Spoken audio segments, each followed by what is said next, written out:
सेवण में हवा के खबर ॾींदा हलूं तालका रिपोर्टर मोहम्मद सफ़र सेवानी जी रिपोर्ट मुताबिक़ सेवण में हज़रत सैयद कलंदर लाल शहबाज रहमतुल्लाह अलैह जी गोल्डन गेट वटि ट्रैफ़िक पुलिस जी नाअहलीअ जे करे गोल्डन गेट ते 35 मिंट ट्रैफ़िक ब्लॉक थी वई।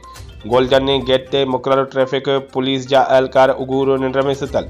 ज़रियनि खां मालूम थियो आहे त गोल्डन गेट चौक सेवण में मुक़ररु ट्रैफ़िक पुलिस जा अहलकार गोल्डन गेट चौक ते हथ जा रेढ़ा रोड जे ॿिन्ही पासनि खां कारियूं वग़ैरह पैसनि एवज़ बीहारे छॾनि था। उन जे करे गोल्डन गेट सेवण जे चौक ते हमेशह रश रहे थी, जॾहिं त हिन चौक ते रक्षन वारनि खे ट्रैफ़िक पुलिस हथ सां बीहारे छॾियो आहे। चौक ते रक्षन वारा रोड जे विच ते रक्षा बि बीहारे छॾिया अथनि। उन रक्षन जे बीही रहण करे ट्रैफ़िक ब्लॉक थी वञे थी, तंहिं करे शहरनि ऐं मुसाफ़िरनि खे सख़्त परेशानीअ सां मुंहुं पवे थो।